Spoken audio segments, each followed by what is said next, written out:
চীন সফরে যখন ডক্টর মোহাম্মদ ইউনূস তার এক বক্তব্যে যেন কেঁপে উঠেছে ভারত, ভারতের শাসক দল, ভারতের বিরোধী দল, ভারতের কূটনীতিকরা সবাই একযোগে তাদের মাথায় বাজ পড়েছে, এমন একটা অবস্থা। সম্প্রতি চীনে 4 দিনের দ্বিপক্ষীয় সফর করেছেন বাংলাদেশের প্রধান উপদেষ্টা ডক্টর মোহাম্মদ ইউনূস।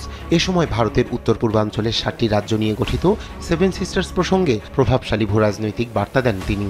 সম্প্রতি চীন সফরের সময় ভারতের উত্তর পূর্বাঞ্চলের 7টি রাজ্যে ব্যবসায়িক সম্ভাবনা নিয়ে কথা বলেছেন বাংলাদেশের অন্তর্বর্তী সরকারের প্রধান উপদেষ্টা ডক্টর মোহাম্মদ ইউনূস।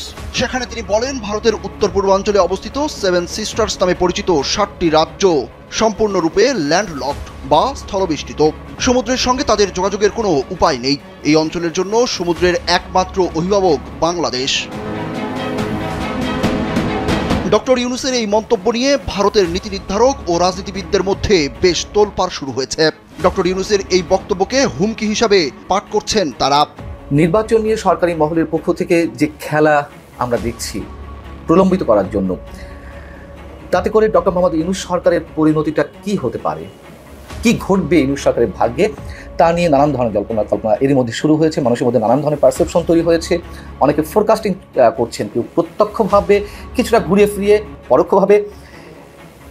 তারই ধারাবাহিকতায় এই মুহূর্তে এসে বিএনপির শীর্ষ নেতৃত্বের জায়গা থেকেও সরাসরি মন্তব্য করা হচ্ছে কি ঘটতে পারে ইউনূস সরকারের ভাগ্যে।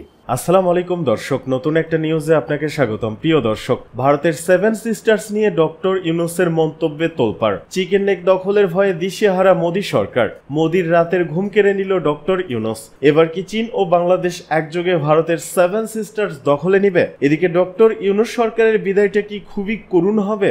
ইউনূসের বিদায় নিয়ে রয়টার্সকে বিএনপির চাঞ্চল্যকর ইঙ্গিত দেওয়ার ঘটনা প্রেক্ষাপট নিয়ে করা আমাদের আজকের ভিডিওটি অত্যন্ত গুরুত্বপূর্ণ। ভিডিওটি শুরু থেকে শেষ পর্যন্ত ধৈর্য সহকারে দেখে একটি লাইক দিয়ে সবাইকে শেয়ার করে দিন। আমাদের চ্যানেলে নতুন হলে চ্যানেলটি সাবস্ক্রাইব করে পাশে থাকা বেল আইকনে ক্লিক করে রাখুন। আমাদের ভিডিওটি আপনি বাংলাদেশের কোন জেলায় বসে দেখছেন বা শুনছেন সেটি অবশ্যই কমেন্ট বক্সে কমেন্ট করে জানিয়ে দিতে ভুলবেন না। চলুন আর কথা না বাড়িয়ে ভিডিওটিতে একটি লাইক দিয়ে ধারাবাহিকভাবে আজকের বিস্তারিত খবরগুলো দেখে আসে। সম্প্রতি চীনে 4 দিনের দ্বিপক্ষীয় সফর করেছেন বাংলাদেশের প্রধান উপদেষ্টা ডক্টর মোহাম্মদ ইউনূস। এ সময় ভারতের উত্তর পূর্বাঞ্চলের 7টি রাজ্য নিয়ে গঠিত 7 সিস্টার্স প্রসঙ্গে প্রভাবশালী ভূরাজনৈতিক বার্তা দেন তিনি। চীনের ব্যবসায়ী ও বিনিয়োগকারীদের সঙ্গে আলোচনায় বাংলাদেশের ভূরাজনৈতিক গুরুত্ব তুলে ধরে ডক্টর ইউনূস বলেন, স্থল বিশিষ্ট 7 সিস্টার্স অঞ্চলের জন্য সমুদ্র বন্দর না থাকায় বাংলাদেশ তাদের জন্য প্রধান প্রবেশদ্বার হিসেবে কাজ করতে পারে। বিনিয়োগের অপার সম্ভাবনার কথা উল্লেখ করে চীনের উদ্যোক্তাদের বাংলাদেশে বিনিয়োগের আহ্বান জানান তিনি। 4 দিনের চীন সফরে একের পর এক কূটনৈতিক চমক দেখিয়েছেন ডক্টর ইউনূস। আর 7 সিস্টার্স প্রসঙ্গে সরাসরি কথা বলে তিনি বুঝিয়ে দিলেন এ অঞ্চলের অর্থনৈতিক প্রবৃদ্ধির জন্য বাংলাদেশ কতটা গুরুত্বপূর্ণ। বিশ্লেষকরা মনে করছেন ডক্টর ইউনূসের এই বক্তব্য ভারতের জন্য একটি কৌশলগত বার্তা বহন করে। তবে ডক্টর ইউনূসের বক্তব্য ঘিরে ভারতের নানা মহলে বইছে সমালোচনার ঝড়। উত্তর পূর্ব ভারতকে স্থল বিশিষ্ট বলে করা মন্তব্যের তীব্র সমালোচনা করেছেন আসামের মুখ্যমন্ত্রী হিমন্ত বিশ্ব শর্মা। ডক্টর ইউনূসের সাম্প্রতিক মন্তব্যে উদ্বিগ্ন দিল্লিও। কেন ডক্টর ইউনূস উত্তর পূর্ব ভারত প্রসঙ্গে কথা বললেন তা নিয়ে প্রশ্ন তোলেন নরেন্দ্র মোদীর অর্থনীতি উপদেষ্টা পরিষদের সদস্য সঞ্জীব সান্যাল। ডক্টর ইউনূসের বক্তব্যের নিন্দা জানিয়েছেন বাংলাদেশে নিযুক্ত সাবেক ভারতীয় হাই কমিশনার বিনা সিকরি।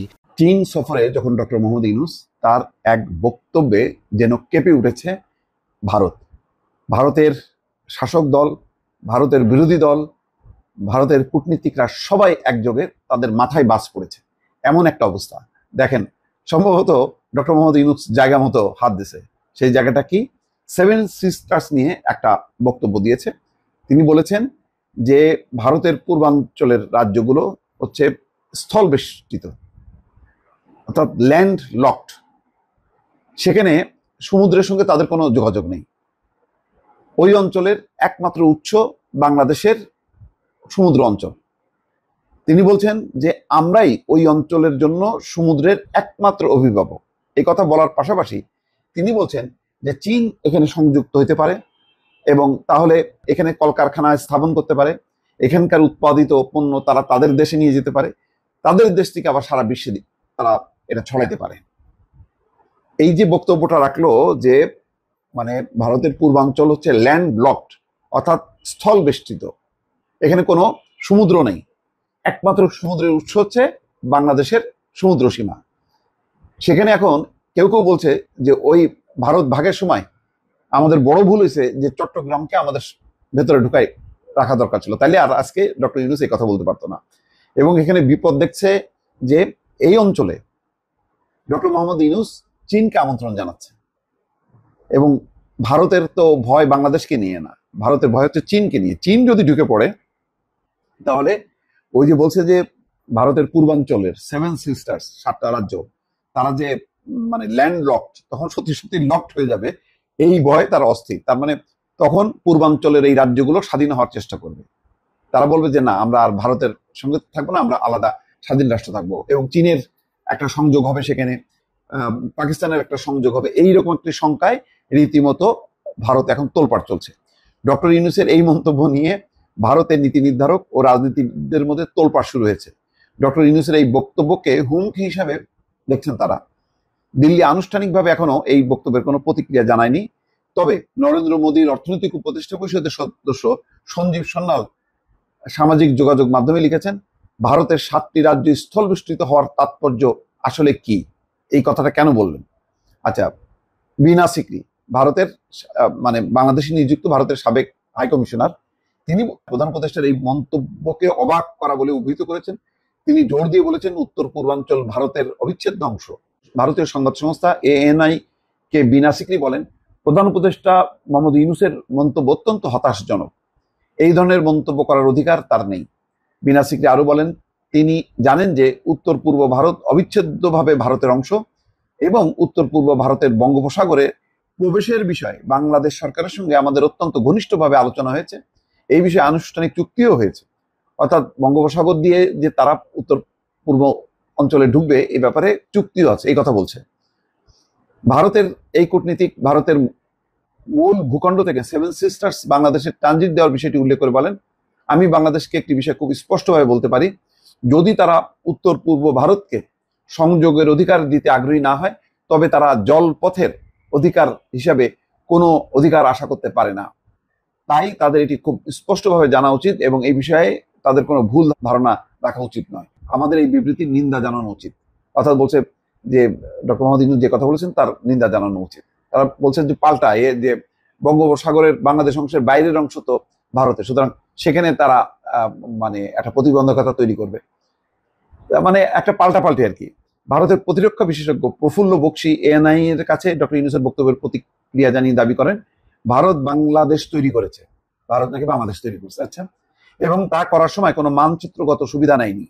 বক্সী উদ্বেগ প্রকাশ করেন যে বাংলাদেশ, চীন এবং পাকিস্তান উত্তর পূর্বাঞ্চলীয় রাজ্যগুলোর জন্য গুরুত্বপূর্ণ সংযোগকারী রুট শিলিগুড়ি করিডোরকে কাজে লাগিয়ে ভারতের শ্বাসরোধ করার উপায় নিয়ে আলোচনা করছে। মানে ডক্টর মোহাম্মদ ইউনূস চীনে গিয়ে নাকি ওই আলোচনা করছে যে শিলিগুড়ি করিডোরকে কাজে লাগিয়ে ভারতকে শ্বাসরোধ করার চেষ্টা করছে। বক্সী বলেন, আমরা বাংলাদেশ তৈরি করেছি, বাংলাদেশ তৈরি করার সময় আমরা মানচিত্রগত কোনো সুবিধা নেইনি। বাংলাদেশ, চীন এবং পাকিস্তান সম্প্রতি চিকেন স্নেক অর্থাৎ শিলিগুড়ি করিডোর এবং ভারতের গলা চেপে ধরে সুবিধা নেওয়ার বিষয়ে কথা বলেছে। এখন বাংলাদেশ বলছে চীনের সাহায্য করা উচিত এবং শিলিগুড়ি করিডোরের উপর নির্ভরশীল 7টি ল্যান্ডলক রাজ্যে প্রবেশ করা উচিত। তিনি বাংলাদেশকে হুমকি দিয়ে আরো বলেন, তারা বুঝতে পারছে না যে আমরা বাংলাদেশের বিপরীত দিকে একই কাজ করতে পারি, অর্থাৎ সমুদ্রের বাইরে, বাংলাদেশ অংশের বাইরে আমরা সমুদ্রের উপর তাদের টুটি চেপে ধরতে পারি। তিনি আশ্বাস দেন ভারত সরকার পরিস্থিতি সম্পর্কে অবগত এবং ব্যবস্থা নিয়েছে। তিনি বলেন ভারত সরকার এই নিয়ে মিডিয়ার কাছে ছুটে গিয়ে হইচই করবে না, সরকার ইতিমধ্যেই ব্যবস্থা নিয়েছে। এমনকি ইউনূসও জানেন ভারত কি করতে চলেছে। বাপরে, তাই নাকি? নির্বাচন নিয়ে সরকারি মহলের পক্ষ থেকে যে খেলা আমরা দেখছি প্রলম্বিত করার জন্য, তাতে করে ডক্টর মোহাম্মদ ইউনূস সরকারের পরিণতিটা কি হতে পারে, কি ঘটবে ইউনূস সরকারের ভাগ্যে, তা নিয়ে নানান ধরনের কল্পনা এরই মধ্যে শুরু হয়েছে। মানুষের মধ্যে নানান ধরনের পারসেপশন তৈরি হয়েছে। অনেকে ফোরকাস্টিং করছেন, কেউ প্রত্যক্ষভাবে, কিছুটা ঘুরিয়ে ফিরিয়ে পরোক্ষভাবে। তারই ধারাবাহিকতায় এই মুহূর্তে এসে বিএনপির শীর্ষ নেতৃত্বের জায়গা থেকেও সরাসরি মন্তব্য করা হচ্ছে কি ঘটতে পারে ইউনূস সরকারের ভাগ্যে। বিএনপির স্থায়ী কমিটির সদস্য ডক্টর মঈন খান, সাবেক মন্ত্রী, তিনি মোটামুটি সতর্ক করে দিয়ে বলেছেন ডক্টর মোহাম্মদ ইউনূস সরকারকে যাতে অসম্মানজনকভাবে বিদায় নিতে না হয় তার জন্য তারা বোঝাবে এখন। এবং এই কথাটি তিনি কাদেরকে বলেছেন? আন্তর্জাতিক গণমাধ্যম রয়টার্সকে বলেছেন। কোন পর্যায়ে বলেছেন? যখন যে মুহূর্তে ডক্টর মঈন খান যুক্তরাষ্ট্রে অবস্থান করছেন, যুক্তরাষ্ট্রের বিশেষ পর্যায়ের কর্মকর্তাদের কাছে এই বিষয়গুলো তুলে ধরার জন্য। তিনি রয়টার্সকে দেওয়া সাক্ষাৎকারে কি বলেছেন সেটা একটু বলিনি।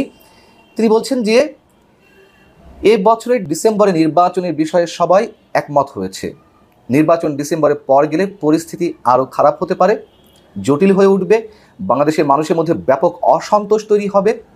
এর অর্থ কিছু অস্থিরতা তৈরি হতে পারে। সম্মানজনকভাবে বিদায় নেওয়ার ব্যাপারে আমরা অন্তর্বর্তী সরকারকে বোঝানোর চেষ্টা করব। এবং ডক্টর মোহাম্মদ ইউনূস তো গত কয়েকদিন আগে জাতির উদ্দেশ্যে দেওয়া ভাষণে তিনি মন্তব্য করলেন যে এই বছরের ডিসেম্বর থেকে আগামী বছরের জুনের মধ্যে নির্বাচন হতে পারে। তিনি সবসময় সম্ভাবনার কথা বলছেন, যদি এর আগে মাঝে মাঝে একটা পর্যায়ে তিনি বলেছিলেন যে ডিসেম্বরের মধ্যে নির্বাচন অনুষ্ঠানের প্রক্রিয়া চলছে। আবার তিনি ঘুরিয়ে জুন পর্যন্ত টেনে নিয়ে আসলেন। এই যে নানান ধরনের ধোঁয়াশা, সেই জায়গা থেকে ডক্টর মঈন খানের এই বক্তব্য খুবই সময়োচিত। ডক্টর মঈন খান পুরখাওয়া রাজনীতিবিদ, অভিজ্ঞ রাজনীতিবিদ। তিনি হুটহাট কোনো মন্তব্য করেন না, আমি তাকে যতটুকু ব্যক্তিগতভাবে চিনি। আর আমাদের মতো সাধারণ মানুষরা এটুকু আশঙ্কা করছে যে ডক্টর মোহাম্মদ ইউনূসের বিদায়টা সম্ভবত সম্মানজনক হবে না। এ কথাও তো বলা হচ্ছে নির্বাচন যদি অনুষ্ঠিত হয়, সেটি যখনই হোক না কেন, ডিসেম্বরে হোক বা আগামী বছর জুনে হোক, ডক্টর ইউনূস সরকার নির্বাচন অনুষ্ঠান করতে পারবে কিনা সেটি নিয়েও নানান ধরনের ধোঁয়াশা তৈরি হয়েছে, সন্দেহের সৃষ্টি হয়েছে। তখন যেভাবে খেলাগুলো চলছে, নানানভাবে বক্তব্যগুলো দেওয়ার চেষ্টা করা হচ্ছে এবং এখনও পর্যন্ত কোনো ধরনের রোডম্যাপ তৈরি হয়নি, রোডম্যাপ আমাদের সামনে প্রকাশ করা হয়নি। এবং বিশেষ একটি রাজনৈতিক দলের জন্ম দেওয়া এবং সেগুলোকে নার্সিং করা, সেটি মোটামুটি ফুলে ফেপে পরিপুষ্ট না হওয়া পর্যন্ত নির্বাচনের তারিখ ঘোষণা করা হবে না, এটি তো এখন ওপেন সিক্রেট। সেই জায়গা থেকে মানুষের মধ্যে যে পারসেপশনগুলো তৈরি হচ্ছে অমূলক কিছু নয়। তবে পাশাপাশি একটি কথা একটু বলে নেওয়া ভালো। এই যে যুক্তরাষ্ট্রের কর্মকর্তাদের কাছে বাংলাদেশের নির্বাচন নিয়ে কথা বলতে গেলেন ডক্টর মঈন খান, এখন সেখানে অবস্থান করছেন, এটিও নিশ্চয়ই সমীচীন নয় কারো কাছে, আমাদের কারো কাছে। আমরা এগুলোকে আসলে মেনে নিতে পারি না। যতই বলুন যে না নির্বাচন হওয়ার জন্য বা উপায় না রেখে বিদেশের দ্বারস্থ হতে হয়, কিন্তু আমরা তো সেখান থেকে বের হতে পারছি না। এর জন্য দায়ী কারা বা কে, এগুলো আমরা বুঝি। যে যায় লঙ্কা সে হয় রাবণ, যে দলে ক্ষমতা থাকুক। আর এখন তো কোনো দল নয়, একটা অনির্বাচিত কিছু প্রতিনিধি একটা অনির্বাচিত সরকারের উপদেষ্টা হিসেবে রয়েছেন। তারা যে খেলাগুলো খেলছেন, তারা যে বক্তব্যগুলো দিচ্ছেন, মনে হচ্ছে ঝানু রাজনীতিবিদ, তাদের প্রত্যেকেরই একটি রাজনৈতিক দল রয়েছে, তারা সবাই মিলে এই সরকার গঠন করেছে। সেই জায়গা থেকে হয়তো কেউ কেউ বলতে পারেন হ্যাঁ ঠিক আছে, কী করবে, মার্কিন কর্মকর্তাদের কাছে বলবে না তো কী করবে। এবং মার্কিন বা যুক্তরাষ্ট্রের একটি খেলা যে এই নির্বাচনে থাকবে এটি স্পষ্ট করে বলা যায়। এবং আমি যাদের সঙ্গে কথা বলেছি, অনেক বিজ্ঞজন, তারা মনে করেন যে যুক্তরাষ্ট্রের কোনো ভূমিকা ছিল না গণঅভ্যুত্থানে, কিন্তু সবসময় আমার কাছে মনে হয়েছে যুক্তরাষ্ট্র একটা প্লট নির্মাণ করেছে, সেইগুলো আস্তে আস্তে বের হয়ে আসছে। আমরা এই যে যুক্তরাষ্ট্রকে খেলার সুযোগ করে দিই, চীনকে খেলার সুযোগ করে দিই, ভারতকে খেলার সুযোগ করে দিই, এর দায় তাদের নয়। তারা তাদের প্রয়োজনে খেলবেই, তাদের জন্য বাংলাদেশ উর্বর ভূমি হয়ে উঠেছে, কিন্তু সুযোগটা তো আমরা করে দিচ্ছি। এবং একই সঙ্গে একটি প্রশ্ন এখন অনেকের মুখে, আমার কাছে তো রয়েছেই, একটা বিশাল একটি রহস্য, এই সরকারের শক্তিটি আসলে কে বা কারা? চীন, পাকিস্তান, ভারতের তো আওয়ামী লীগের পক্ষে খেলবে, এটা খুব স্বাভাবিক। কিন্তু এই সরকারের পিছনে কে? সিআইএ, যুক্তরাষ্ট্রের অথবা ডিপ স্টেট নিয়ে যারা খেলা করে, তাদের কোনো একটি বিশেষ শক্তি এই সরকারকে টিকিয়ে রেখেছে বা মদত দিচ্ছে? নানান ধরনের প্রশ্ন আমাদের মনে আছে, কিন্তু এক্সাক্ট আসলে এখনো পর্যন্ত কেউ বলতে পারছে না যে এই সরকারের শক্তিটি আসলে কি বা কারা। ক্ষমতায় থাকার জন্য একটি শক্তি নতুন নতুন পন্থা বের করছে, মন্তব্য আমির খসরু মাহমুদ চৌধুরীর। বিএনপির স্থায়ী কমিটির সদস্য আমির খসরু মাহমুদ চৌধুরী বলেছেন, একটি শক্তি ক্ষমতায় থাকার জন্য নতুন নতুন পন্থা বের করছে, কিন্তু ফ্যাসিস্টরা দাঁড়াতে পারেনি। এই শক্তিও যাতে দাঁড়াতে না পারে সেজন্য বাংলাদেশের মানুষ প্রস্তুত রয়েছে। মঙ্গলবার সকালে নেতাকর্মীদের সঙ্গে ঈদের কুশল বিনিময়ের সময় গণমাধ্যম কর্মীদের তিনি কথা বলেন। এ সময় সাবেক এই বাণিজ্য মন্ত্রী বলেন, ফ্যাসিস্ট মুক্ত এই বাংলাদেশ যাতে কেউ পরিবর্তন করতে না পারে, কোনো ফ্যাসিস্ট যাতে না পারে, অন্য কোনো শক্তিও যাতে না পারে। ফ্যাসিস্টের পতনের পর এখন দেশে নির্বাচনী হাওয়া বইছে উল্লেখ করে বিএনপির এ নেতা বলেন, আজ সবার মধ্যে আনন্দ উচ্ছ্বাস বিরাজ করছে, উৎসবমুখর পরিবেশ দেখা যাচ্ছে, গণতন্ত্রের স্বাদ পাচ্ছেন, তবে পুরোটা আসেনি। এখন নির্বাচনী হাওয়া দেখতে পাচ্ছেন, সবার মধ্যে নির্বাচনের উৎসাহ ও আগ্রহ দেখা যাচ্ছে, সবার মনে হচ্ছে দেশ নির্বাচনের দিকে যাচ্ছে। এখানে যেভাবে উৎসবমুখর পরিবেশে নির্বাচন হয়, আজ মনে হচ্ছে বাংলাদেশের মানুষ সেভাবে বহু বছর পর নির্বাচনের সে আনন্দঘন পরিবেশে ধ্বংসের দিকে এগিয়ে যাচ্ছে। বিএনপির স্থায়ী কমিটির সদস্য আমির খসরু মাহমুদ চৌধুরী বলেন, 16 থেকে 17 বছর ধরে যে আকাঙ্ক্ষার জন্য, স্বাধীনতার জন্য, গণতন্ত্রের জন্য লড়েছি, সে আকাঙ্ক্ষা হচ্ছে জনগণের নির্বাচিত জনপ্রতিনিধিদের দ্বারা সংসদ সরকার পরিচালিত হবে, যারা জনগণের কাছে দায়বদ্ধ থাকবে। সে আকাঙ্ক্ষা পূরণের জন্য মানুষ প্রতিনিয়ত অপেক্ষা করছে। সুতরাং আজকের পরিবেশ বিগত বছরের তুলনায় সম্পূর্ণ ভিন্ন। এটাই বাংলাদেশ। এই বাংলাদেশকে এভাবে রাখতে হবে।